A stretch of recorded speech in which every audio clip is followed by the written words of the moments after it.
왜 우리를 돌아보지 않으십니까? 우리가 죽게 된 것을 돌아보지 않으십니까? 그 따지듯 소리치는 그들의 목소리는 예수님의 능력을 의심한 게 아니라 예수님의 사랑을 의심한 거예요.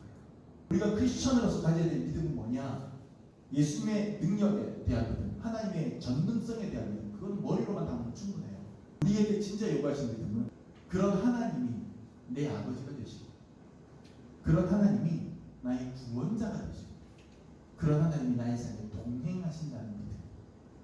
그 믿음이 진짜 하나님 요구하시는 믿음입니다. 어찌하여 이렇게 무서워하느냐? 너희가 어찌 믿음이 없느냐? 이 구지점은 예수님이 그렇게 하실 수 있는 능력이 있다는 사실을 의심했기 때문에 예수님께 타박하시는 게 아니라 내가 너희와 함께 있지 않냐? 그런데 왜 내가 너희를 돌보지 않는다고 생각하는 것이냐? 라고 하는 부분에 대한 꾸짖음입니다.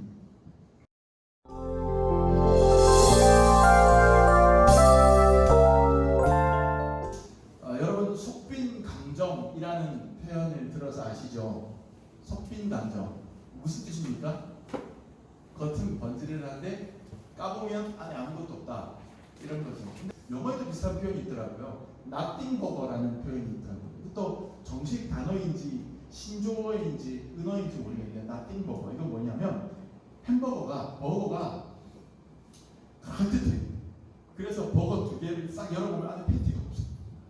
이걸 보고 nothing burger라고 해요. 이건 아주 부실한 패티나 뭐 상추나 소스가 아주 부실한, 거의 없는, 이거 뭐 nothing burger라고 부른대요. 이게 우리나라 말로 속빈강정 이런 거죠. 근데 제가 왜 이 말씀 드리냐, 우리가 예수 믿는다고 표현하잖아요. 하나님 믿는다고 표현하잖아요. 믿음이 우리에게는 있잖아요. 근데 그 믿음이 꽤 대단해 보이는데, 꽤 괜찮아 보이는데, 꽤 믿음 좋은 사람으로 보이는데 아기작 깨물어 보면 비어있는 경우가 많아 있어요. 속빈강정 같은 믿음이 우리 안에 있다니까요. nothing 버거처럼 빵은 괜찮은데, 와, 저 빵이면 햄버거, 저 빵이면 저 안에 뭐 불고기도 들어오고 토마토도 들어오고 뭐 있을 것 같은데, 그래서 우리의 믿음을 탁 까고 열어보면 안이 비어있는 그런 믿음을 우리가 가질 때가 있다니까요. 바로 오늘 우리가 읽은 본문에서 예수님께서 우리에게 그런 nothing 버거 같은 믿음을 지적하시면서 타박하십니다. 속빈강정 같은 제자들의 믿음을 예수님께서 꾸짖으세요. 오늘 우리가 읽은 본문은요, 소위 말하는 복음서의 풍랑기사거든요. 예수님께서 활동하셨던 주무대가 뭐 이스라엘 전역이고 가끔씩 이방 지역으로 건너가기도 하셨지만은 메인 스테이지는 어디냐? 주 활동 무대는 갈릴리 지역. 근데 이 갈릴리 지역 하면은 제일 그 특징이 갈릴리 호수라는 게 있어요. 갈릴리 호수는 가끔씩 갈릴리 바다라고 번역이 될 정도로, 민물, 호수인데 바다라고 표현이 될 정도로 굉장히 엄청나게 큰 호수입니다. 그 갈릴리 호수는 지형적으로 제트기류가 많이 형성이 됩니다.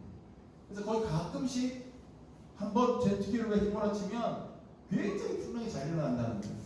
그러니까 예수님과 제자들이 갈릴리 지역을 활동하시면서 갈릴리 호수 이쪽 편에서 활동하다가 저쪽 편으로 건너가고, 저쪽 편에서 활동하다가 저쪽 편으로 건너가고, 이렇게 하려면 갈릴리 호수를 이렇게 크게 돌아서 가기 불편하니까 갈릴리 호수를 배를 타고 가로질러서 이쪽으로 와서 사역하고, 또 배를 타고 가로질러서 이쪽으로 와서 사역하고, 이렇게 했단 말이에요. 그렇게 배를 타고 왔다 갔다 이동하는 중에 가끔 풍랑을 만나는 경우가 있었던 모양인데, 그때 겪었던 일을 몇 가지 일을 기록한 게 풍랑기사라고 하는 거예요. 오늘 우리가 읽은 풍랑기사의 내용은 이렇습니다. 하루 종일 예수님께서 갈릴리 호수 이쪽 편에서 사람들에게 설교를 하셨어요. 아마 배에 앉은 채로 하신 것 같아요. 정확하지는 않은데, 왜냐하면 예수님께서 배를 타고 계신 그대로 예수님 모시고 왔다, 이렇게 오늘 말씀되어 있는 거 보니까 예수님께서 배에 앉은 채로 설교하신 것 같아요. 배에 앉은 채로 그 호수 가에 쭉 있는 사람들이 앉아서 배를 강단 삼아 앉아서 쫙 설교를 하신 것 같아요. 많은 설교들이 있었습니다. 특히 하나님 나라에 관한 천국에 대한 설교들이 쭉 있다가 날이 적으니까 이제 오늘 집회 끝, 그렇게 하고는 배를 타신 그대로 제자들이 갈릴리 건너편으로 건너가자. 건너가요. 그래서 그 다음 장이 이제 갈릴리 건너편에 그 거라사 지방으로 가신 걸로 되어 있거든요. 건너가는데 건너가는 중간에 하루 종일 설교하시는데 예수님께서 피곤하셨는지 배에서 이렇게 몸을 눕히고 이렇게 머리를 간단하게 대고 주무세요. 주무시는데 그만 제트기류가 형성이 돼버린 거죠. 그래서 갈릴리 호수에 풍랑이 막 치면서 배가 막 흔들거리는데 예수님의 12제자들 중에 상당수가 뭐 해서 먹고 살던 사람입니까? 어부예요. 뱃사람, 고기잡이 같은 사람. 주로 어디서 고기를 잡아서 먹고 살았을까요? 요단강? 요단강은요 동네 개울 같은 강이에요. 네. 우기 때나 조금 물이 있지 그 외에는요 그냥 그런 데서 고기를 잡을 수가 없어요. 고기가 많이 살고 거기서 풍부한 그런 어획 양을 가질 수 있는 곳은 바로 갈릴리 호수입니다. 예수님의 제자들이 바로 이 갈릴리 호수에서 배를 타고 다니면서 물고기 잡아서 먹고 살던 사람들이 많은 숫자죠.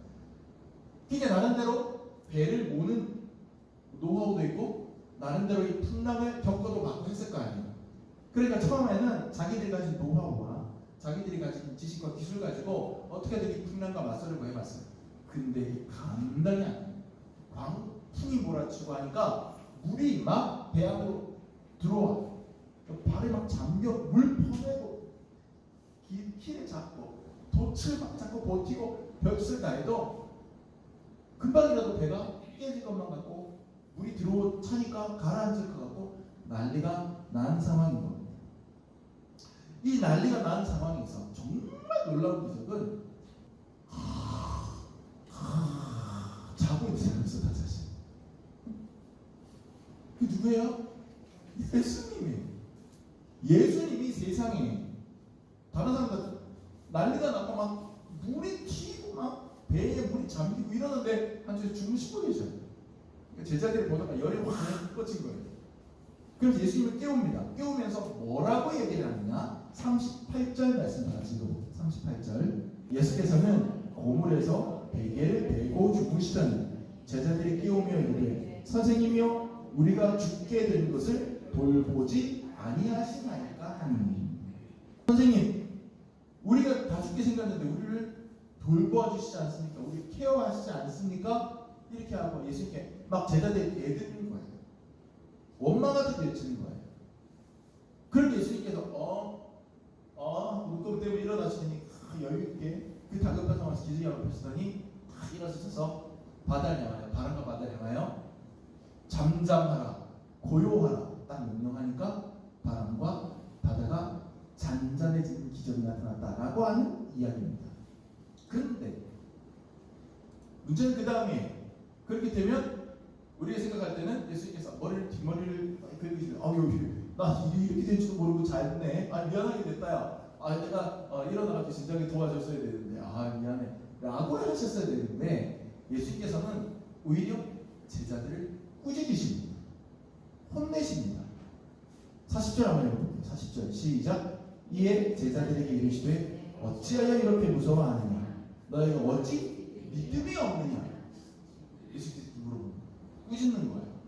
어떤 면에서 보면 예수님 참 이상합니다. 원망스럽습니다. 배가 가라앉게 생겼는데 제자들이 그러는 게 당연하지. 야 내가 진작에 못 도와줘서 미안하다 야. 고생 많았지. 이러셔야 될 것 같은데 그냥 여태까지 그냥 자꾸 버티고 힘들고 막 그런 제자들한테 왜 이렇게 무서워했어? 왜 이렇게 믿음이 없어? 혼내시는 거예요. 약간 좀 이상해 보입니다. 어떻게 된 거예요? 저는요 예전에는 이 본문 말씀을 읽고 그렇게 설교를 많이 했지만 이 말씀이 별로 이상하다고 생각을 못했어요. 오히려 제자들이 잘못했지 이렇게 생각했습니다. 예수님을 배에 모시고 있으니 예수님이 같이 타고 있는데 당연히 괜찮을 거라고 생각을 했었어야지. 예수님을 모시고 있으면서도 그렇게 무서워했단 말이야? 믿음이 없는 거잖아. 그러니까 예수님께서 믿음 없다고 혼내시는 거지. 그렇게 단순하게 생각을 했습니다. 그리고 그렇게 설교도 여러 번 했습니다. 그런데 말이죠. 오늘 이 본문을 갖고 오늘 여러분과 함께 나누려고 설교를 준비하려고 깊이 묵상하면서 그러면서 제가 살짝 고개를 갸웃하게 됐어요. 왜냐하면 제자들의 질문이 과연 믿음이 없다고 혼날 일인가? 이런 생각이 들었어요. 제자들이 예수님을 깨우면서 예수님 왜 우리가 다 죽게 됐는데 우리를 돌아보지 않으십니까? 라고 묻잖아요. 이게 믿음이 없다는 얘기인가? 다시 읽어보니 읽기에 따라서는 오히려 예수님의 능력을 믿고 있다는 뜻으로 해석할 수 있겠더라고요. 자, 생각해 보십시오. 지금 배가 가라앉게 생겼습니다.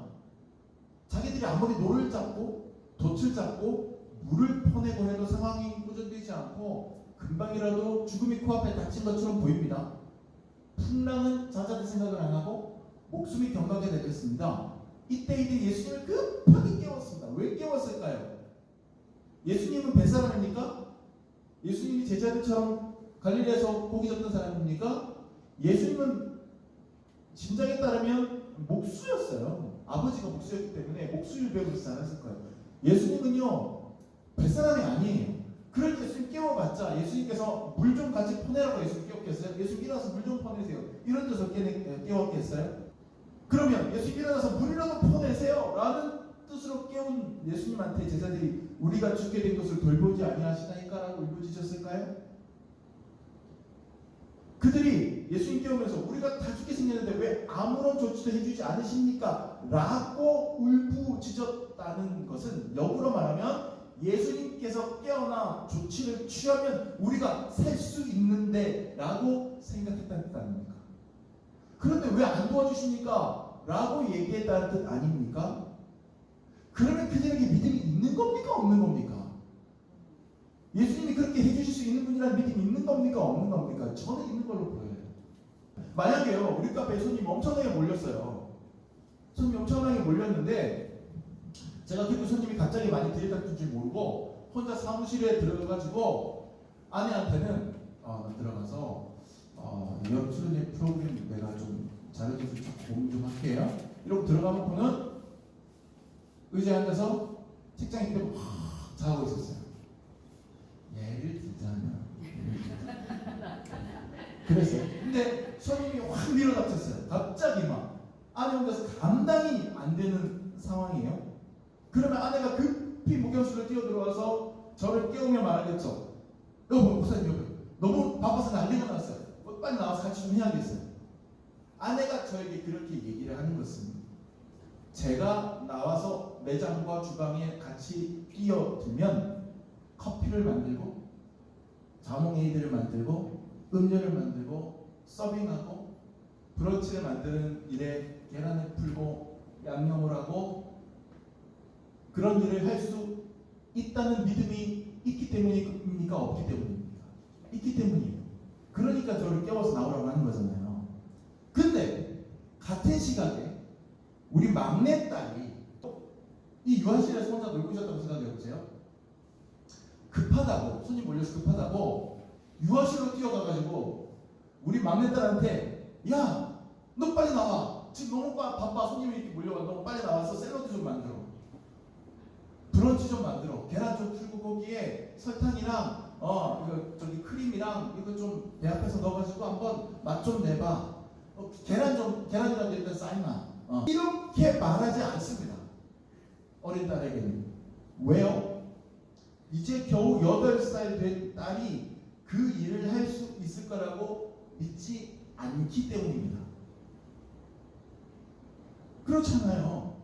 그 상황에서 똑같이 제가 있고 딸이 있어도 저에게 와서 얘기를 해도 딸에게 가서 그렇게 하라고 얘기하지 않아요. 믿음이 없기 때문이에요. 마찬가지입니다. 제자들이 극심한 풍랑 속에서 예수님을 깨우면서 우리를 왜 돌보지 않으십니까? 라고 소리를 질렀다는 것은 예수님께서 이 문제를 해결하실 능력이 있음을 그들이 알고 있고 믿고 있다는 뜻입니다. 그러니 그들에게는 믿음이라는 게 있어 보입니다. 그런데 예수님은 제자들을 향해서 어찌하여 믿음이 없느냐 하고 꾸짖고 계십니다. 도대체 예수님 왜 그러셨을까? 예수님을 믿기 때문에 예수님 도와주세요 한 건데 왜 믿음이 없다고 하신 걸까? 어쩌면 예수님께서는 제자들의 믿음을 보시긴 하셨는데 제자들에게 그 믿음이라는 게 있긴 있었는데 그 믿음이 예수님이 원하시는 믿음, 예수님이 기대하시는 믿음이 아니었기 때문에, 나띵 버거 같은 믿음이었기 때문에, 속빈 강정 같은 믿음이었기 때문에 꾸짖으신 게 아닐까 생각해 봅니다.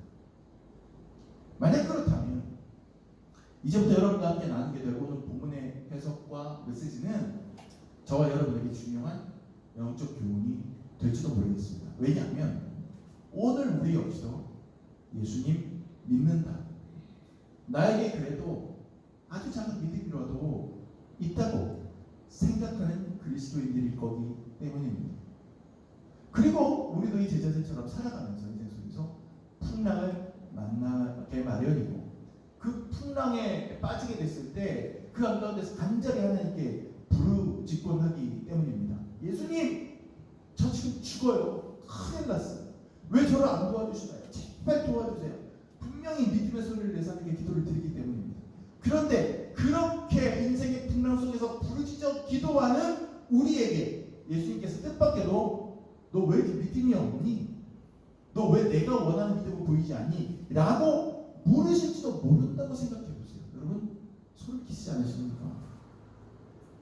겉으로는 믿음 좋은 사람이 뜨겁게 부르짖어서 기도하는 것 같은데, 실상 그 속을 들여다보면 속빈 강성 같은 믿음, nothing 버거 같은 믿음이라고 꾸짖으실지 모른다는 겁니다. 당황스럽죠, 우리 입장에서는. 아니, 무슨 말씀이세요, 예수님? 예수님 믿으니까 지금 도와달라고 부르짖는 거잖아요. 그런데 무슨 믿음이 없다니요? 어째서 예수님은 제자들에게 믿음이 없다라고 얘기하셨을까? 제가 오늘 본문을 가만히 들여다보면서 두 가지 정도 실마리를 발견하게 됩니다. 첫 번째 실마리는 제자들의 이 첫 번째 질문 속에 숨어 있어요. 아까 읽었던 38절 말씀에 우리가 죽게 된 것을 돌보시지 아니하시나이까 라는 질문. 우리가 죽게 된 것을 돌보시지 아니하시나이까. 자, 제자들의 믿음이 예수님께 인정받지 못한 믿음의 이유는 그들이 무서웠기 때문이에요. 예수님께서 제자들을 타박하실 때 40절 말씀에서 어찌하여 믿음이 없느냐 앞에 뭐라고 붙이셨냐면 너희가 왜 무서워하느냐 이렇게 하셨어요. 어찌하여 무서워하느냐, 어찌하여 믿음이 없느냐 이렇게 연결해서 말씀하셨거든요. 무서워했기 때문이에요. 그들은 무엇을 무서워했을까요? 이 상황에서 제자들이 무엇을 무서워했을 것 같아요, 여러분? 한번 대답해 보세요. 풍랑을 무서워했겠죠, 그죠? 대부분 다 그렇게 생각하잖아요. 맞습니다. 근데 제가 볼 때는 절반만 맞습니다. 절반만 맞아요. 1차적으로 겉으로 볼 때는 풍랑을 무서워한 게 맞아요. 난파의 위기, 높은 파도를 무서워한 게 맞아요. 그것이 그들을 공포로 밀어넣었습니다. 맞습니다. 하지만 어디까지나 그것은 겉으로 나타난 공포, 시작 단계의 공포였습니다.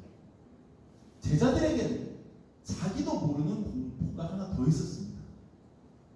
그리고 그 공포가 훨씬 더 본질적인 공포였어요. 그건 뭐냐면 주님이 돌보지 않고 계시는 게 아닌가라는 공포예요. 우리가 죽게 된 것을 돌보지 아니하십니까? 라는 제자들의 질문. 그 질문을 다시 한번 생각해보죠. 자, 이런 상상 한번 해봅시다. 만약에 어떤 5살짜리 꼬마아이가 엄마 손을 잡고 외국에 나갔다고 생각해보세요. 말도 안 통하고 낯선 곳에 간 어린이, 그 낯선 장소, 코가 크고 얼굴이 하얗고 아니면 저쪽에 얼굴이 까맣고 뭐 처음 보는 사람들 썰락썰락 이상한 말을 하고 막 여기 어딘지도 모르고 그런 곳에 5살 아이가 딱 갔을 때 그 낯선 곳에서 공포가 있을 거예요. 두려움이. 1차적으로 그게 그 아이의 공포를 몰아넣은 거예요. 그러니까 그 아이는 본능적으로 어떻게 됩니까? 옆에 있는 엄마 손을 꽉 잡겠죠. 혹시라도 내가 엄마 손을 놓칠까봐 무서워서. 자, 이 아이가 지금 느끼는 공포는 자세히 생각해보면 두 가지입니다. 첫 번째 하나는 이 낯선 환경 자체가 무서운 거예요. 두 번째는 이렇게 낯선 곳에서 엄마와 헤어질까, 엄마를 놓칠까, 엄마가 사라져버릴까봐 느끼는 공포가 있어요. 그러면 이 둘 중에 이 아이에게 더 극심한 공포는 뭘까요? 훨씬 더 본질적인 공포는 뭘까요? 엄마가 사라질까 하는 공포가 훨씬 더 무서운 공포인 거예요. 아이에게는.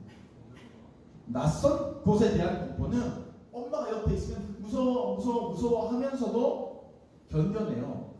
이겨내요. 엄마가 있기 때문에 안정감을 찾아요. 그런데 엄마가 없으면, 엄마가 사라진다. 이건 생각만 해도 끔찍한 거예요. 그곳에서. 지금 제자들이 두 가지 공포에 직면해 있어요. 하나는 무시무시한 풍랑이 주는 공포예요. 성경의 독자들은 대부분 제자들의 이 공포에만 주목합니다. 지금 풍랑이 우리를 죽일 것 같아 라고 하는 공포에만 주목합니다. 그런데 그들에게는 자기들도 인지하지 못했던 하나의 공포가 더 있었어요. 그것은 뭐냐면 이 풍랑 속에서 예수님이 주무시고 계신다는 사실. 일어나서 우리를 도와주셔야 될 분이 반응을 보이지 않고 있다는 사실. 낯선 곳에 있는 아이가 엄마 손을 잡으려고 하는데 엄마 손이 잡히지 않는 거예요. 그 공포예요. 그러니 버럭 소리를 지릅니다. 엄마 어디 갔어? 엄마 왜 내 손 안 잡아주는 거야? 그 공포예요. 이게 진짜 본질적인 공포예요. 여기에 두 가지 믿음의 내용이 있어요. 두 가지 공포가 있었기 때문에 믿음도 두 가지가 나오는 거예요. 하나는 예수님이 우리를 돌봐주실 능력이 있다. 이 풍랑을 잠잠케 하실 능력이 있다는 예수님의 능력에 대한 믿음이 하나가 있어요. 두 번째는 그런 능력을 가지신 예수님이 나를 버리지 않으실 것이라는 믿음. 이 두 가지는 다른 믿음이에요. 다른 믿음. 정말 제자들은 첫 번째 믿음을 어느 정도 보였습니다. 예수님이 돌보아 주시면 될 거라는 기대가 있었잖아요. 하지만 두 번째 믿음은, 신뢰의 믿음은 부족했습니다. 의심했습니다. 왜 우리를 돌아보지 않습니까? 우리가 죽게 된 것을 돌아보지 않으십니까? 라고 하는 얘기는, 그 따지듯 소리치는 그들의 목소리는 예수님의 능력을 의심한 게 아니라 예수님의 사랑을 의심한 거예요. 이 둘의 차이가 분명히 존재합니다. 그러면 우리가 크리스천으로서 가져야 될 믿음은 뭐냐? 예수님의 능력에 대한 믿음, 하나님의 전능성에 대한 믿음, 그건 머리로만 담으면 충분해요. 우리에게 진짜 요구하신 믿음은, 하나님께서 우리에게 진짜 요구하신 진짜 믿음은, 그런 하나님이 내 아버지가 되시고, 그런 하나님이 나의 구원자가 되시고, 그런 하나님이 나의 삶에 동행하신다는 믿음. 그 믿음이 진짜 하나님 요구하신 믿음입니다. 살아가다가 진짜 막막한 지경에 빠졌을 때 어떤 사람들은 하나님의 능력을 의심합니다. 야, 하나님이 어디 있어? 야, 하나님 계시면 이럴 수 있어? 야, 하나님 계시다 한들 무능력한 분 아니야? 있었다가 죽은 거 아니야? 하나님 이 문제를 해결하실 수는 있어? 이렇게 질문해요. 그렇게 의심합니다. 반면에 어떤 사람들은 같은 상황에서 하나님의 사랑을 의심합니다. 하나님이 나를 버리셨을까? 하나님이 여전히 나를 사랑하는가? 하나님이 나와 함께하지 않는 거 아니에요?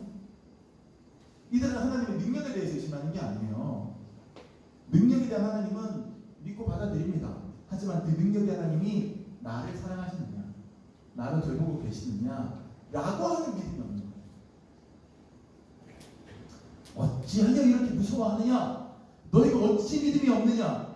예수님의 이 꾸짖음을 이 차원에서 한번 보자고요. 이 꾸짖음은 예수님이 그렇게 하실 수 있는 능력이 있다는 사실을 의심했기 때문에 예수님이 타박하시는 게 아니라, 내가 너희와 함께 있지 않냐? 그런데 왜 내가 너희를 돌보지 않는다고 생각하는 것이냐? 라고 하는 부분에 대한 꾸짖음입니다. 아빠가 이 일을 하실 수 있다는 건 의심하지 않아. 하지만 아빠가 정말 나를 도와주실까? 선생님이 훌륭한 분이시라는 걸 제가 인정합니다.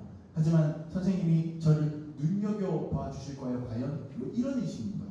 우리는 하나님이 천지를 창조하시고 홍해를 가르시고 안전뱅이를 일으키실 수 있는 능력을 가지신 분이라는 걸 믿는 것, 그 사실을 믿는 것을 훌륭한 믿음이라고 착각해서는 안 됩니다. 하나님이 요구하시는, 예수님이 찾으시는 진짜 믿음은 그런 하나님이 나를 버리지 않으실 것이라는 믿음, 하나님이 나를 정말 사랑하신다는 믿음, 그것을 기대하시는 겁니다. 그 다음에 두 번째 실마리, 예수님께서 제자들의 믿음을 타박하셨던, 그들의 믿음이 속빈강정이라고 생각하셨던 것 같다는 두 번째 실마리는 어디에 나오느냐? 제자들의 두 번째 질문에 나옵니다.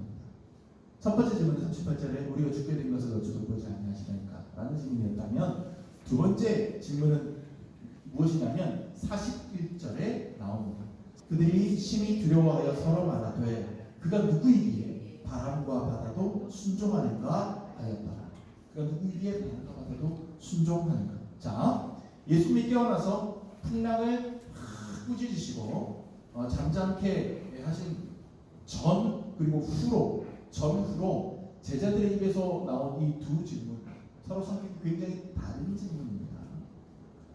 우리가 죽게 된 것을 왜 돌보지 않으십니까? 라는 첫 질문에는 예수님 우리를 그렇게 도와줄 수 있는 능력이 있음에도 불구하고 왜 죽으시고 계십니까? 라는 뜻이고, 그 안에는 예수님이 하실 수 있다 라고 하는 기대감이 있는 거예요.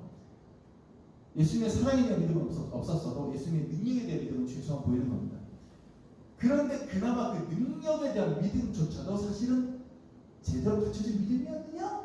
라고 하는 사실에 대해서 우리가 좀 다시 생각해 볼 수 있는 게 이 두 번째 질문에 나타납니다. 정작 예수님께서 그들의 기대대로, 그들의 믿음대로 자리에서 일어나서 풍랑을 잠잠하게 해 주시니까 그 사실을 목격한 그들이 자기들끼리 이렇게 묻습니다. 야, 그가 누구이기에 바람과 바다도 순종하는가? 웃기잖아요? 일어나서 도와주세요 해놓고 일어나서 도와주니까 어떻게 한 거지? 이렇게 묻는 거예요 지금.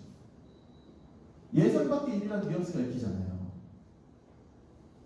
근데 우리가 실제로 이 시간에서 이렇게 하는 경우가 많다니까요. 입술의 고백은 전능하신 하나님 도와줄 줄 믿습니다 해놓고 정작 하나님께서 역사해 주시면 야, 이거 어떻게 이렇게 된 거지? 이렇게 묻는다니까요. 어쩌면 이것이 예수님이 지적하신 어찌 믿음이 없느냐라는 구치심의 또 다른 하나의 내용일지 모릅니다. 당장 급할 때는 하나님 능력 믿는다고 말하고 바짓가랑이 붙잡고 늘어집니다. 근데 이건 믿음의 태도로 보이지만, 얼핏 보이지만 다른 측면에서 보자면 책임지세요라는 책임전가의 모습으로 읽히기도 합니다. 예수님께서 여기 건너가서 가셨잖아요. 그런데 사태가 안정되고 한숨 돌리고 나면 그 믿음 지금 약화되고 변모됩니다. 정신이 돌아오면서 근데 저분이 진짜로 해결해 주셨네? 이렇게 될 줄 몰랐는데 실제로 해줬네? 이런 내 속마음이 나오는 거죠. 여러분, 물에 빠진 사람은 무엇도 잡는다?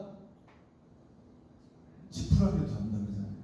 그러면 여러분, 물에 빠진 사람이 지푸라기에 대한 믿음이 있어서 잡아요? 지푸라기를 잡으면 내가 튜브를 잡은 것처럼 살 거야. 그래서 지푸라기를 잡나요? 본능적으로 잡는 거예요. 일단 눈에 보이니까. 우리가 예수님을 믿는 믿음도 그럴 때가 있어요. 지푸라기 잡는 것 같은데. 이걸 잡으면 나는 산다. 이걸 잡으면 나는 구원받는다. 이런 확실한 믿음이라기보다 내가 지금 급하니까, 내가 지금 힘드니까, 지금 당장 손을 뻗어서 하여튼 뭐라도 하나 걸려라. 이런 믿음의 자세로 우리가 손을 뻗고 휘저으면서 예수님을 잡으려고 한다는 거예요. 그리고 우리는 원망하죠.